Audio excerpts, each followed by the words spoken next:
Hello, this is Michael Hexter, and welcome to Politics 2100 here on YouTube. So, on this vlog, I often like to state the obvious and explore it because sometimes people gloss over it or assume that everybody knows something and then proceed to go on to ignore the effect of that thing on them and on other people. But anyway, I'm titling this episode with Trump's criminality, Dem leadership is hoping to substitute judicial process for politics. So this is a sort of an obvious statement if you watch MSNBC like I do occasionally, or if you read or skim over, newspapers like the New York Times, and but most particularly MSNBC, because MSNBC is kind of the public face of the Democratic Party to some degree, with variations. There are parts of it. There are people on MSNBC who criticize the Democratic Party, or Mehdi Hassan, for instance, from a left perspective, they both criticize and also support it. So it's sort of a combination thereof. But anyway, on MSNBC, you can get a sort of a sense of what the Democratic Party wants you to know, or wants how they want you to look at reality, with some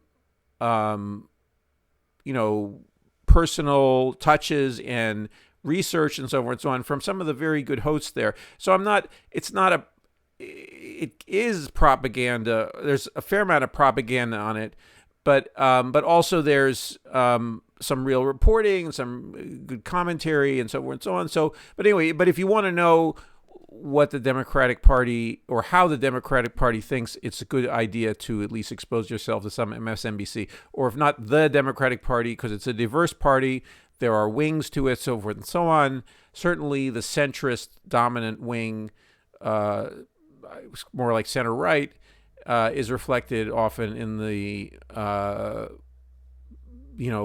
big, marquee commentators that appear in the evening there, like Rachel Maddow, Lawrence O'Donnell, Chris Hayes to some degree. So all of these people now are focused, or many of them are focused, often on Trump and Trump's criminality. And Trump's criminality is a big story. And he appears to has committed, and he appears to have committed alleged crimes that are likely to be actual crimes, and he should be prosecuted for those things. And the judiciary is doing its job by pursuing those prosecutions. So, but anyway, it is also a matter of sort of gleeful. It's kind of a dream come true for many in the Democratic Party and in the consultant class to be able to focus on Donald Trump. He's a big fundraiser for them, and fundraising is one of the big activities of the consultant class and of the politicians, the corporate politicians, who use the comparison of the Democratic Party with Trump and the MAGA Republicans as a way to get more money and to get money donated to the Democratic Party. And I'm not saying that's wrong in and of itself, but it's wrong that we have a political system where we have a consultant class that lives off these large donations, and we have, and also that the donor class controls the Democratic Party or the Democratic Party leadership through these donations. So all of that is bad. and it's bad. The same thing for the Republican Party, obviously, that is even more dependent on donations from corporations and wealthy people. But you have the political thinking, or the social analysis, the economic analysis, and the political analysis that goes with this is often lacking. And anyway, but Trump's criminality and his apparently criminal acts, and his which will be determined soon, I imagine, as being actually criminal and therefore worthy of punishment in these various investigations of him, both on a state level, federal level, and a city level in the case of New York City. Anyway, all of those matters are news, okay, and they're worthy of reporting on, but they are also let's say, a drug, or for the Democratic leadership to avoid its weakness as a political entity, as a politicking entity, as an entity that does politics. So in two different ways. One is politics as a means to communicate with the base and to try to create solutions via policy for that base. In other words, to actively do their job as public servants, and also to communicate that to the base, so the base feels loyal to them and will vote for them again, okay? Or more people will vote for them if they understand, they know all the good things that the Democratic politicians, the Democratic leaders are actually doing, rather than say they're going to do, that they're actually doing them. So, so politics, that part of politics is dependent on what you actually do in office, and also how you communicate it, and in to some degree, there is one area where there's been a problem for the communication, that's something that actually the Democratic leadership has sort of done, or has done. They have done enough. They haven't done damage to the economy to the degree which, or they have allowed the economy to grow enough, and to be self-sustaining enough that the both inflation numbers have gone down, and also unemployment is very low. So they are the beneficiaries of a decent economy. It's not great economy, but it's a decent economy, and it's not perceived as being a very good economy. So there's a political problem of being able to communicate that that is recognized as such. So that's one area that where the pundit class, or parts of the pundit class, and the Democratic leadership are aware of the discrepancy there, that in perception versus reality. But there's a huge gap in the politics of the Democratic Party, in that they don't fight Republicans very well. They don't. They warn of the dire nature of the Republicans, sort of in especially in fundraising emails, so forth and so on. But in terms of actual actions they take to stymie the Republicans, there are few Democratic leaders in the Washington leadership that really take decisive steps to curtail the worst actions of the GOP, of their fascistic impulses, their fascistic policy agendas and politics that they're trying to now push up through the states, push through at the state level, with also using the judiciary. So and so this is something that the Democrats are very weak on, and so basically continually, and also they're weak on actually executing programs and for instance, pushing a $15 minimum wage, or better yet, a $20 minimum wage, and things that they were in there essentially their program in 2020, maintaining the child tax credit, all of the things that they could have, reducing. Now Bernie Sanders is now trying to push the Biden administration to reduce drug costs, okay? And he is actually now doing something that he has rarely done in his alliance with the Democratic Party, in his performance as a senior senator. Even though he's an independent, he caucuses with the Democrats, and he is now the head of the Health and Human Services committee in the Senate, and so he is attempting to get the Biden administration to actually do policy that could be used as politics in this way to make the American people's lives better. And therefore, he could then literally, Sanders is trying to do Biden the favor of actually having done something that he could then go campaign on. But that's something that Biden, the impulse that Biden has as a corporate Democrat, is not to do it, is to do what his donors tell him to do. And not, in other words, not to, the drug companies are big donors, and so they don't want to reduce the price of drugs. And so anyway, or worse yet, have government control the price of drugs overall and to keep them down. And so, as happens in almost every other country.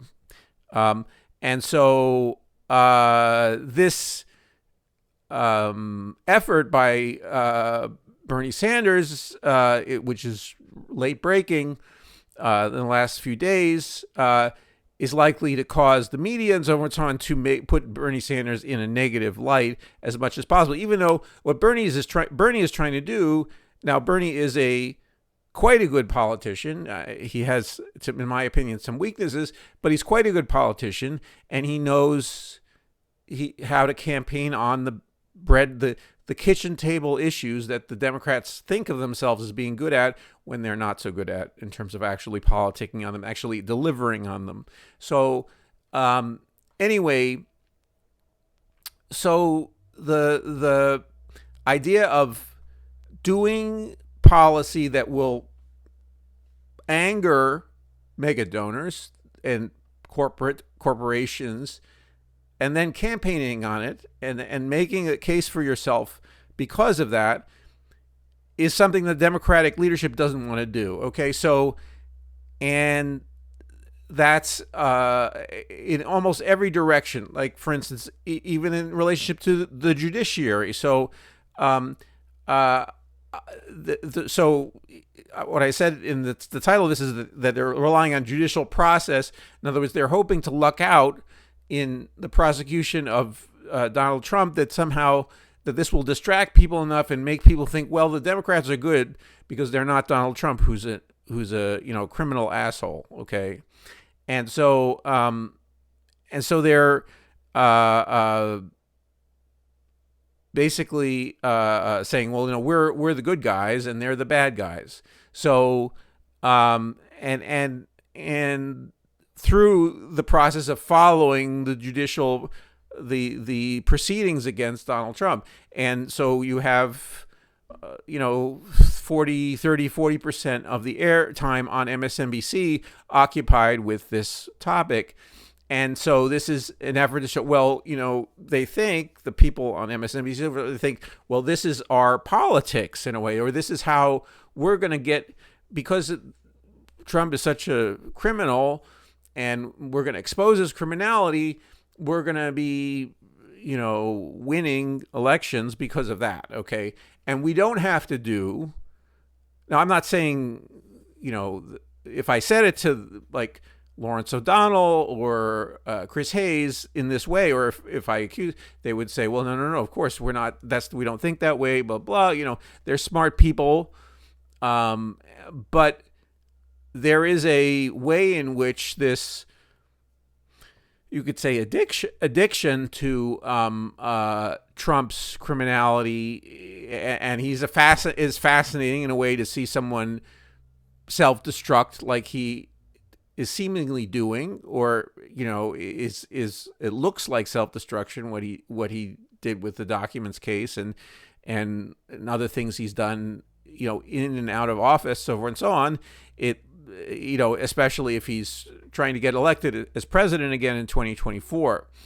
So anyway, there's this a lack of focus on how Democrats need to be doing things, or trying to do things at least, and then expose, if they're blocked in trying to do things by the Republicans, to expose the Republicans as being bad for the American people. Not just bad in the way that Trump has acted, not just reducing it all to Trump and concentrating all the baddest in Trump, even though, yes, many of them are subservient to Trump, but they're also subservient to these corporations and mega donors that the Democrats, unfortunately, are also subservient to. So they're in a position where where if they really were doing good politics, they would be exposing the slavish obeisance to the donor class that the Republicans are representing, and they're always trying to do things that make life worse for ordinary American people. And so the Democrats could be constantly campaigning on that, but they don't want to do that. They don't want that to happen. So the sideshow, it's not really a sideshow. I mean, it's a big show, but still, it's a tempting way to avoid being political actors and to do politics where you do policy and then you campaign on the policy that you either were frustrated in trying to do by the Republicans, but not immediately throwing down your tools, so to speak, when the merest resistance comes from the Republicans, but you actually try hard to get something done, and then you can expose the Republicans what they do. But you also can be seen to be trying hard to do things for the American people. And so this is and this drug price and drug cost effort by Sanders is a litmus test in a way to show how weak the Democratic leadership is in doing this sort of policy and then politics approach, and then also doing a more fundamental critique of their opponents to differentiate themselves and not to ally themselves with their opponents against the American people, as happened in the debt ceiling deal. So that's another thing, that debt ceiling deal is bad news, okay? And even though it's being sold as good news and a wonderful, masterful thing by Joe Biden, this is another. And so to distract from that, we have, okay, well, then you could look at how terrible Donald Trump is, how childish, how I just did a video about how childish he is, or also how his childishness, invokes in people some protectiveness that leads them not to fully campaign against him, to excoriate him, and to demand justice be done in relation to him, but also to other elite lawbreakers, obviously. So, anyway, so so again, we see, anyway, in our news cycles, this focus on it shouldn't be ignored. It's an important story, but it needs to be alongside a criticism of what is not being talked about, what is happening to the American people, what's happening with the climate, what's happening with fossil fuel projects that are being approved by the Biden administration. All of these things should be topics, and they should be being pressed hard by the press, by the press that's quote unquote allied with the Democratic Party.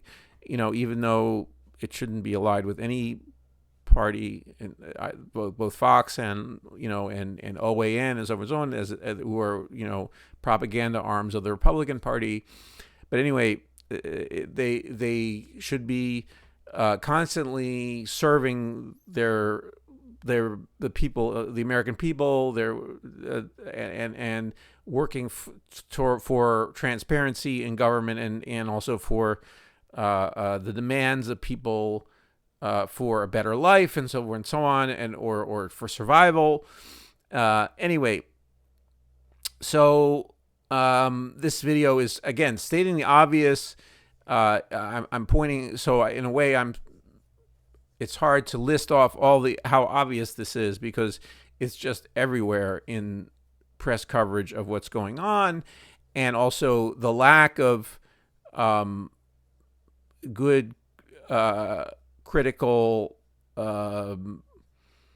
coverage of what both the sort of combined Democratic and Republican Party are not doing, and then also particularly what the Democratic Party does, their flavor of fecklessness and rather than versus the GOP, fanatical, theocratic, Christo-fascism that they're trying to impose on the American people.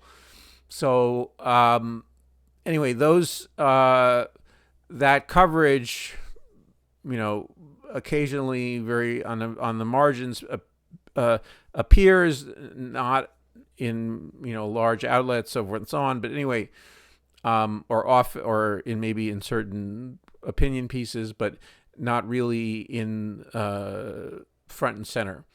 Anyway, I just so we need to have a Democratic Party that's doing politics for the American people, or certainly a party that's doing, or maybe two parties that are competing for, doing the politics, doing the work of the American people in different ways, so forth and so on, or different ideas about it. And right now, it's it's slim pickings in that area. In any case, I just wanted to point this out. I hope you could share some of your thoughts in the comments below. Please like the video if you agree with it, or if you just got something out of this being pointed out. And also, please subscribe to Politics 2100 to get notice of future videos. Thanks.